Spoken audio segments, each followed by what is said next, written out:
अब छत्तीसगढ़ में सीबीआई की लिमिट तय कर दी गई है। अब राज्य सरकार की मर्जी के बिना छत्तीसगढ़ में सीबीआई की नो एंट्री होगी।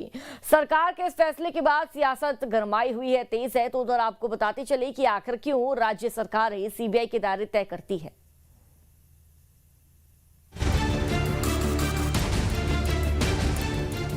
छत्तीसगढ़ में भी सीबीआई की लिमिट तय हो गई है। अब बिना राज्य सरकार की परमिशन के सीबीआई प्रदेश में जांच नहीं कर सकती है। जांच से पहले सीबीआई को राज्य सरकार से अनुमति लेनी होगी। सरकार के इस फैसले के बाद से प्रदेश में सियासी हंगामा बढ़ गया है। कांग्रेस की ओर से कहा जा रहा है कि सीबीआई की एंट्री केवल कांग्रेस के लिए ही थी। मुझे लगता है यहाँ सीबीआई की एंट्री सिर्फ कांग्रेसियों पे कार्रवाई करने के लिए किया गया।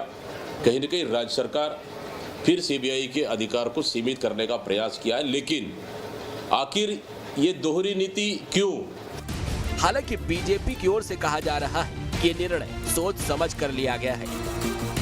सरकार ने प्रशासनिक तौर पर फैसला लिया है। देखिए, बहुत सारे निर्णय बहुत सोच समझकर होते हैं। प्रशासनिक रूप से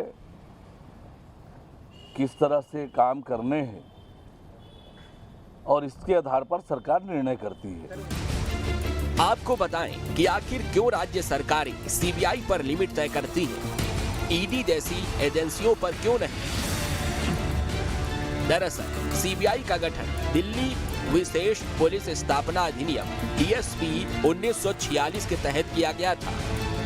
DSP की धारा 6 के तहत सीबीआई की शक्तियों और अधिकार क्षेत्र को केवल उस राज्य सरकार की सहमति से किसी राज्य के क्षेत्र तक ही बढ़ाया जा सकता है। सीबीआई को जांच करने के लिए संबंधित राज्य सरकारों से सहमति की आवश्यकता होती है।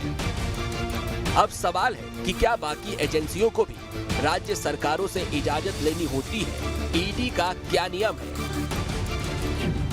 ईडी को राज्य सरकार की अनुमति की जरूरत नहीं है। Prevention of money laundering act के तहत कार्रवाई करने के लिए स्वतंत्र है। भ्रष्टाचार, आर्थिक अपराध, मनी लॉन्ड्रिंग, विदेशी मुद्रा से जुड़े अपराधों पर कार्रवाई करती है। PMLA के आधार पर कार्रवाई शुरू कर सकती है। इसीलिए ईडी को किसी सरकार से परमिशन लेने की जरूरत नहीं है और जगह जगह ईडी के छापे पड़ते हैं। जबकि सीबीआई को राज्य सरकारों से परमिशन लेनी होती है। छत्तीसगढ़ से पहले मध्य प्रदेश, पश्चिम बंगाल, तमिलनाडु, पंजाब, केरल और तेलंगाना जैसे राज्यों में ये व्यवस्था है। इन राज्यों में सीबीआई को जांच के लिए राज्य सरकार से सहमति लेनी होती है। तो अब छत्तीसगढ़ में भी सीबीआई को राज्य सरकार से परमिशन लेनी होगी। Team news state.